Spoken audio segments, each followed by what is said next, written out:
And welcome along, ladies and gentlemen, on this Sunday afternoon to the 49th World Championship Spanish Grand Prix. We're here at Barcelona for round 5 of 21 in this 2019 season. Barcelona, it's a great destination to come to, and if you're on pole position, it's often a great race as well. What a magnificent cathedral in the heart of Barcelona, designed by Gaudi 137 years ago, and they might just complete it in a few years' time as well. There's so many beaches to come and enjoy here as well, and it's home to FC Barcelona, one of the most successful football clubs in the history of the sport, but not in the Champions League this year. 2.8 miles this circuit, the Catalunya. There are 16 corners, 7 to the left and 9 to the right. There's a 565-metre run down towards turn 1. It's one of the longest runs at the start of a race that we have on the calendar, and there are always chances to overtake if you're brave enough and if you're late enough on the brakes. Just ask Nigel Mansell. Let's go back to 1991. We could watch this time and time again, as I'm sure Nigel Mansell does. Romain Grosjean won't want to see this again too many times. Last year's start, spinning across the racetrack, taking out Nico Hülkenberg and Pierre Gasly that afternoon in the Toro Rosso.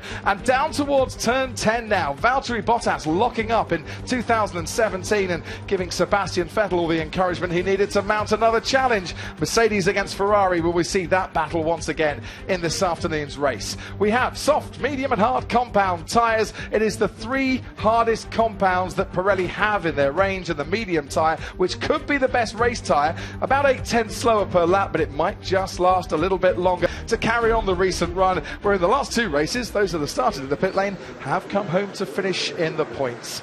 And today's race, Martin Brundle, could be a little bit like the final day of the Premier League season. If the team in red are to emerge with the silverware, they're hoping that others ahead of them are going to have to slip up.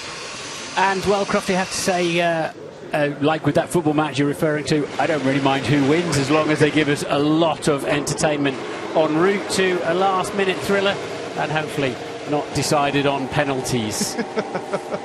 It has been Lewis Hamilton and Valtteri Bottas leading the way so far this season. Mercedes finishing 1 and 2 in every race so far. 4 consecutive 1-2 finishes. Valtteri Bottas, 3 consecutive pole positions as well, and leading the championship by just the 1 point, courtesy, of course, of that fastest lap that he scored in Australia. A new, reborn Valtteri Bottas, who will be giving nothing going into turn 1, and Lewis Hamilton behind him, who says he's going to give nothing going into turn 1 ever again after Baku 2 weeks ago.